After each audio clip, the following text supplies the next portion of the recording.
Tapos, Nako, What happened? sana binidyohan nyo na kanina to eh. Dahil wala na.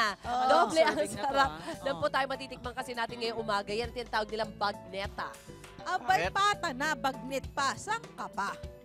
Perfect din yung ihanda sa Noche Buena. Paano ba ginagawa yan, love? Ayan na, oh. Alam lang namin dito, kinain eh. Wala, sarap.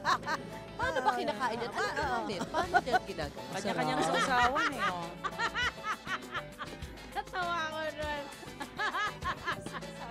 Good morning, guys! And good morning sa ating barkada ng unang hirit na nag-e-enjoy na. Actually, sabi nila, ubus na. Eto na nga! Napakaswerte po natin dahil itong nakikita nyo po, ito po yung kanilang bestseller dito na tinatawag nilang bagneta, mga kapuso. Ito po daw po ay inspired ng Italian style of cooking na porchetta na kung saan dinedebone po yung karne pagkatapos pa ay nilalagyan ng mga herbs and spices and at the same time tinatali tapos saka niro-roast. Yun po yun, yung porchetta. Pero ang kagandahan nito, yun ang kanilang bestseller, pero meron pa po silang ino-offer dito. Ito naman yung tinatawag nilang pata at bagnet na rin. O, di ba? Pata naman po ang kanilang ginagamit kung saan, mga kapuso, ipapakita sa ating ni Miss Gina Hilario, ang head chef po nila rito, yung proseso ng pagluto nito sa mga nagtatanong dyan sa ating mga kababayan na nanonood ngayon sa kanilang mga telebisyon. Tutok na! Ito lang yung pagkakataon para matutunan to. Good morning, Gina! Good morning! Okay, eto na si Gina, maski walang tulog. O, di ba? Pinagbigyan talaga tayo. Napaka-generous. Miss Gina, anong unang ginagawa sa ating, pata? So, ito yung pata hind natin. Okay. Ito yung may bone pa. Ang Tapos, ginawa nyo, pinag-debone natin. Ito yung dibon. magiging itsura Ayan, niya. so wala na talagang kabuto-buto yan. Yummy. Tapos, ano po yung susunod natin? susalt natin overnight. Yung skin. Talaga? Skin lang? Skin lang. Okay, and then po, And then, after overnight siya.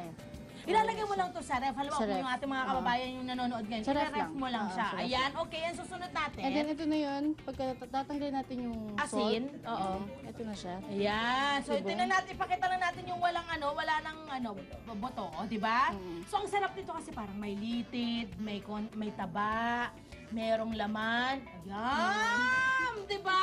Okay. Ang isusunod mo, Miss Gina, ay? I-roll natin siya. Okay, rorolyo lang. Roll. So, wala ka palang ilalagay sa gitna niyan, ano? Meron pala. Oo, wala. So, ito. Ayan, di ba yun? Yung bawang. Bawang. Bawang lang. And then, pepper. Ayun. So, ganyan lang siya. Ganyan lang siya. Kasi na-salt Simple. naman na yung... Guys, ang simple nito, grabe. And then, irorolyo. i-roll na siya. Tapos saka tatalian. Ang ginagamit mong pangtali, Miss Gina? Butcher string tawag. Ayun, okay. Mabibili ba yan sa mga palengke? Oo, Supermarket, magbibili naman meron siya sa yan? palengke. Yan ang sasabihin mo lang. Okay, and then, ano magiging itsura niyan? Ito na siya. Ayan siya, Pag guys. natali. Kaya namin minadali yun kasi matatagalan tayo 10 years. So, tinali mo talaga isa. Bakit kailangan itali? Para hindi siya puputok dito. Ayun, ayan. Okay, tapos ngayon, nakahanda na. Meron tayong, Hindi. sandali, saan ako pupwesto nito? Wait lang, natangat na. Ito po, kailangan mainit na mainit. So, I-oven deep muna fry. natin siya. I-oven muna natin Ay, siya. oven muna! Oven Okay. for 5 to 6 hours. Ang hanggang sa tagal! maging ganito yung itsura niya. So ganito na itsura niya. Okay, and then ang isusunod mo ay... Doon na natin siya i-fry. Okay, ayan na po. So ipiprito pa natin. Dami palang proseso. Ano? Ayan, okay. So, Gaano katagal po ang pagprito? basta mag-crispy yung skin, mag-pop Okay, siya. sige. Ayan na. Oops, Ay, sorry. binitawan. Sorry. Talaga, ay, binitawan. Okay, ayan na siya. In fairness, hindi siya masyadong pumuputok. Our friends. So, ang balat mo niyan, parang magchichicharon-like ang ang peg, ganon. Ay, ang galing mga kapuso. Nice! Ayan na, nagpaparamdam na siya. Yun na, ang cute! Pumuputok talaga siya, guys, yung balat niya, oh. Oh! Grabe, ang galing! Okay, at dahil dyan, nako, eto na. Tikman na natin, pero may mga sausawan sila mga kapuso, di ba? Kaya ano pa ba natin yung mga sausawan ngayon? Okay. Pero bestseller po nila rito, gaya nga po na nasabi ko kanina no, sa opening natin, bestseller po nila ang Bagneta Porchetta or Bagnet plus Bagnet Ilocos. Yan po ang kanilang mga bestseller dito mga kapuso. Okay, ayan na. Nag-ano na siya, nag-pop-pop na yung ating ano. O yung pala yun, hindi rin pala masyadong sobrang malakas yung Hindi siya apoy. violent. Okay, so ito na yung ating sausawan. Ito raw po yung perfect sa ating bagneta. Ano yung mga gagawin mong sausawan na Ito, perfect chopped ito? na kamatis. Okay. With our KBL dressing. KBL is kamatis, bagoong, and lasunan. Ayun, okay. So anong gagawin natin dyan? Mix lang Lalagyan siya. lang? Konti Okay. lang kasi para natin yung freshness pa rin ng kamatis. Oo. Para i-dress lang natin yung kamatis. So yun lang yun. Oo, siya dapat. Okay, tapos, Ito yung ito naman, special bagneta sauce ng downtown. special bagneta sauce. Ano naman yung special bagneta sauce? Ano yung meron Toyo, dyan? suka, sugar, onion, celery.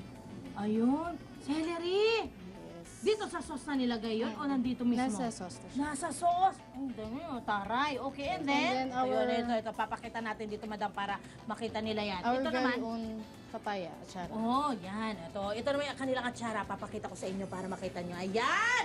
So yung tatlong daw, yan daw ang pagpipilian nyo na sausawan kapag kayo po'y kumain ng kanilang bagneta or pwede rin po yung kanilang pata na bagnet pa. Okay, tikman na natin mga kapusa! Ito na ang ating pagkakataon. Try natin ang kamatis muna. Oh, na merong ito sa laman. Talaga na ako sa laman eh.